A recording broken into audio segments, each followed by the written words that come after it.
বাধারঘাটের মাতৃপল্লীতে মঙ্গলবার দুপুরে ঘটে গেল এক হৃদয় বিদারক বিপর্যয়।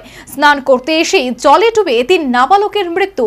ঘটনায় এলাকাবাসী হতভম্ব, নির্বাক, শোকস্তব্ধ। গরমের দুপুরে 4 বন্ধু মিলে স্নানের আনন্দে মেতে উঠতে গিয়েছিল বাধারঘাটের মাতৃপল্লীর এগ্রিকালচার দপ্তরের পুকুরে।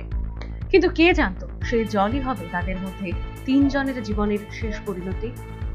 4 জনের মধ্যে শুভ্রজিৎ দে, ববি শুক্ল দাস ও শুভম দেব নেমেছিল পুকুরের জলে। আর এক বন্ধু পাড়ে দাঁড়িয়েছিল।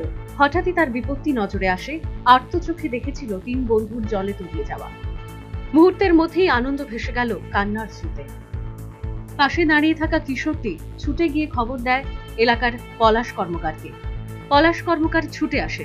প্রাণপণ চেষ্টা করে খোঁজাখুঁজি করে এক কিশোরকে টেনে তোলে হাসপাতালে পাঠান। কিন্তু নিভে যায় শেষ আশার প্রদীপ। ছোট ভাই ডাক দিয়েছে যে তারা লোকের বন্ধু বান্ধব 3 জন ছিল, 4 জনে স্নান করতে আসছি। 3 জনে জলের ভিতর থেকে তো ডুবে গেছে। আমি যথাযথ ওইদিকে খবর পাই, ওইখান থেকে হয়তো 10 মিনিট পরে আমি আসি, একটু খোঁজাখুঁজি করার পর একজন পাইছি। তো হেয়ার কথা দিয়েছি বলে হ্যাঁ আর 2 জন আসেন বাদ বাকি ফায়ার সার্ভিস। আমিও যতটুকু সম্ভব আমি খোঁজাখুঁজি করছি, পাইছি না আমার বাদ বাকি। কেউ মারা টারা গিয়েছে? এখন আমি যারা উঠে নিয়ে গেছি নামটা আমি যদি সঠিক করতে পারি না, আমি আপনার হসপিটাল পাঠাইছি। যেতে এখন খবর পাইছি।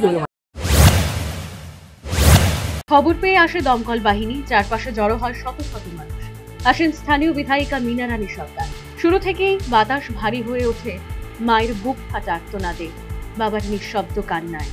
দমকল কর্মীদের তল্লাশিতে উদ্ধার হয় বাকি 2 কিশোরও। তাদেরও হাসপাতালে পাঠানো হয়েছে বলে জানালেন ঘটনাস্থলে উপস্থিত পুলিশ কর্মী।